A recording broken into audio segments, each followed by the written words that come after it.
and welcome back to the Sportsnaut interview. We've got some surprising news to discuss here today. News out of New York, the owner of the Jets, Woody Johnson, has decided to fire his head coach, Robert Saleh, after a 2-3 start. And we're joined by our go-to guy for all things Jets. Antwan Staley is joining us.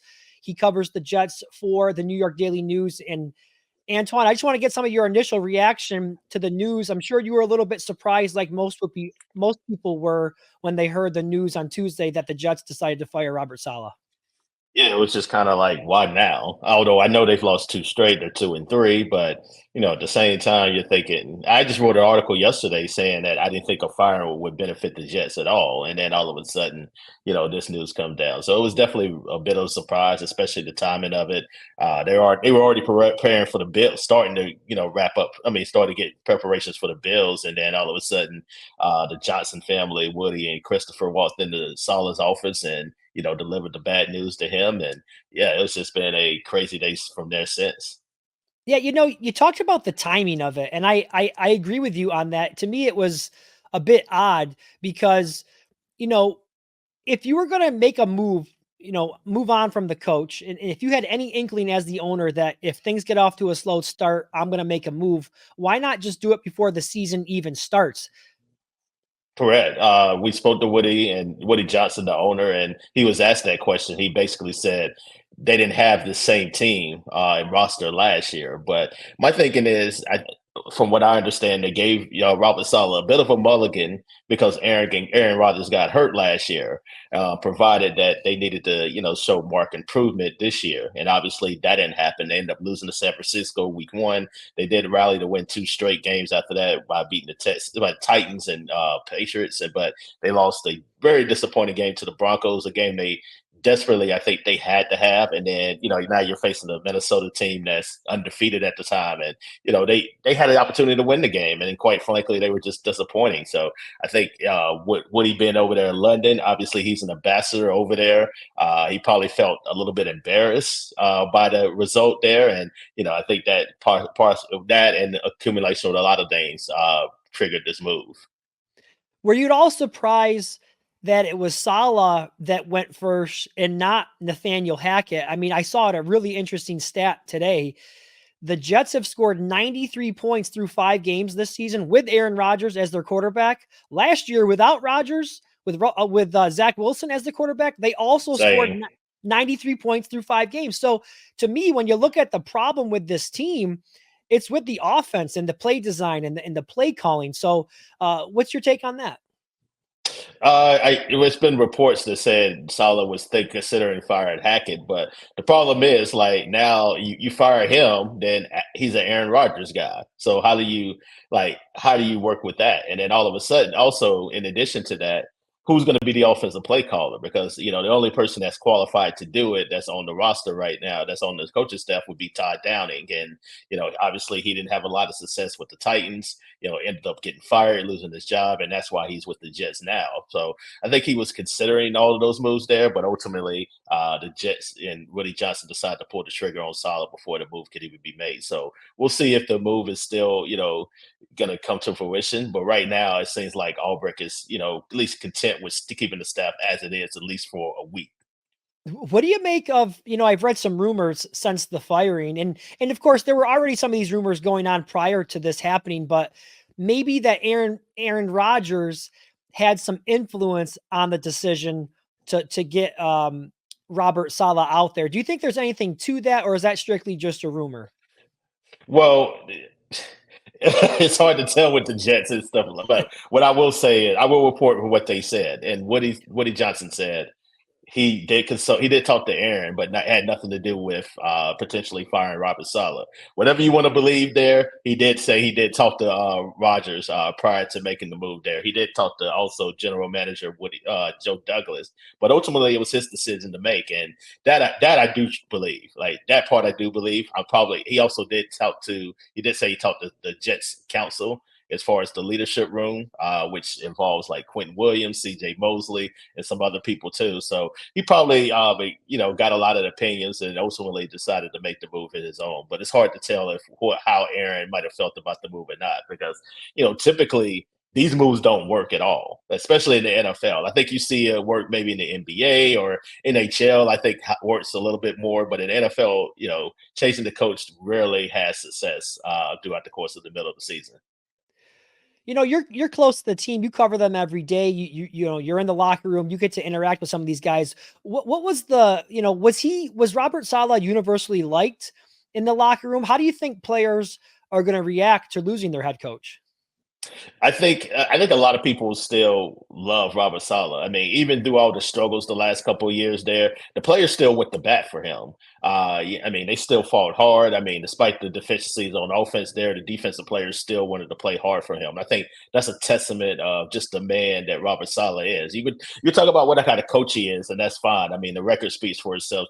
20 and 36, but I think the players enjoyed playing for him. I think you kind of saw people start to get frustrated, in particular Quincy Williams after the get lost against the Vikings, when basically they said people need to hold others accountable in the organization.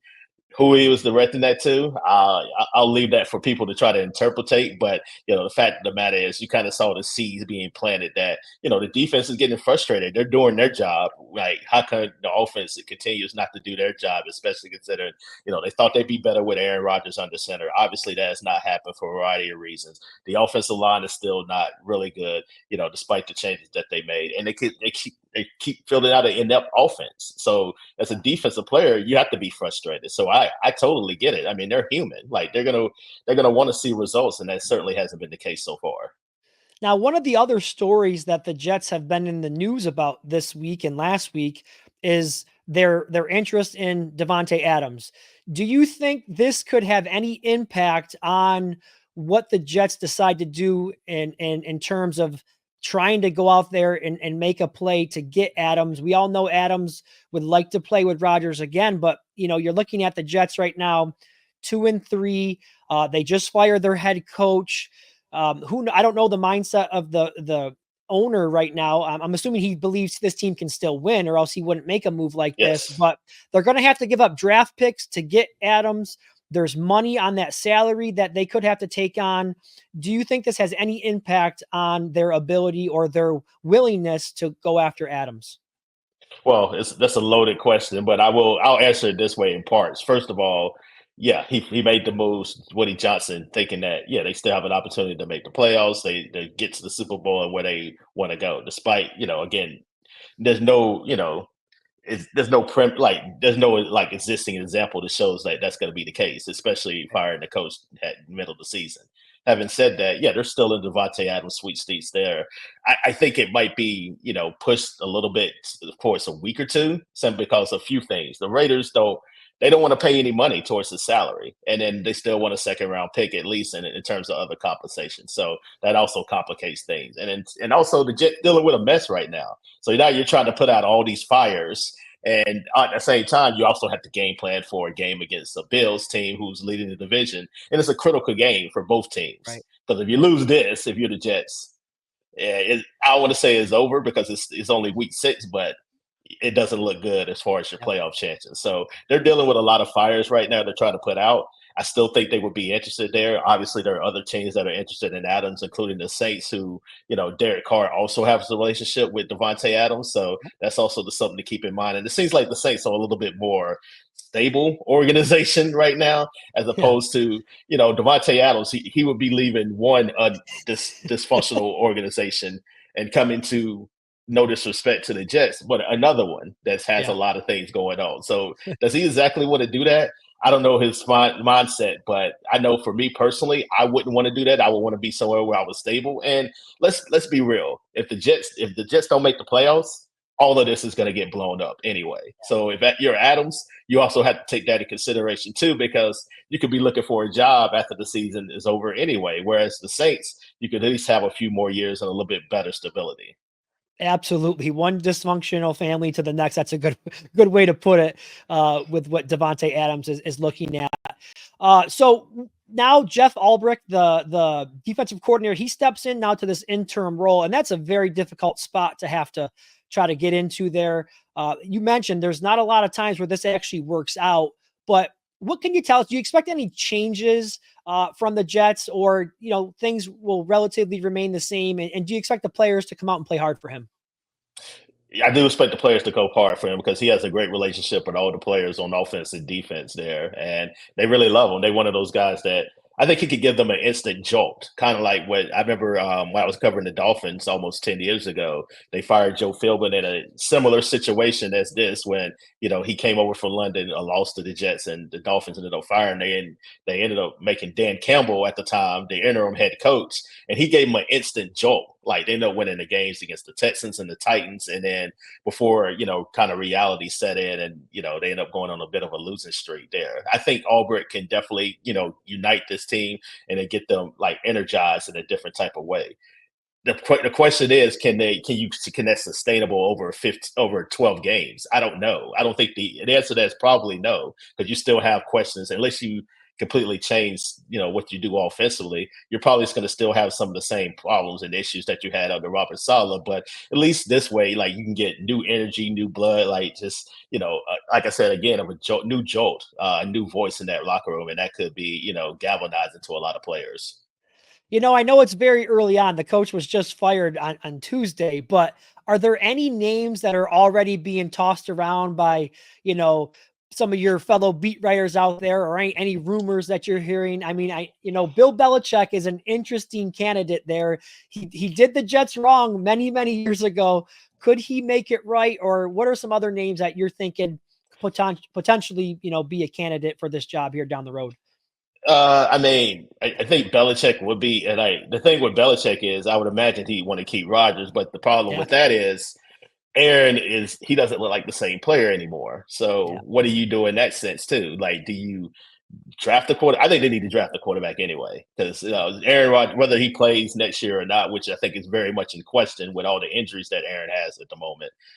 I think you need to, have that succession plan anyway. So do you want to totally rebuild, which I think is possibly on the table for the Jets, or do you want to just, continue to try to hold on to Aaron Rodgers and the veteran leadership, that you have in that locker room? I think if you go into rebuilding mode, I think a guy like Ben Johnson there, I think is definitely a big time possibility there. Mike Brable is also a possibility there with the Jets too. Obviously, he was the head coach of the Titans before being let go. And then obviously people are going to bring up Bill Belichick for both New York teams, considering that, now, like, it's like both of them are going to probably have head coaching vacancies throughout the course Yeah. of the offseason. But yeah, it's definitely going to be interesting to see where they go. I think they ultimately are going to end up rebuilding and kind of starting over again, something that Jets fans don't want to hear.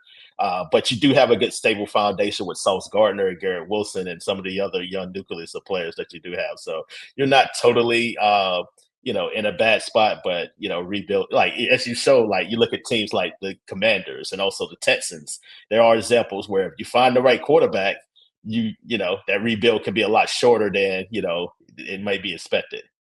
Yep. Never a slow news week when you cover the New York Giants, or excuse me, New York Jets, Jets. as I'm sure you know, Yeah. Antwan. But Yeah. we appreciate your time. You go out there and follow Antwan on X at Antwan Staley, and please follow his work over at the New York Daily News. We appreciate you coming on with us today. I thank you.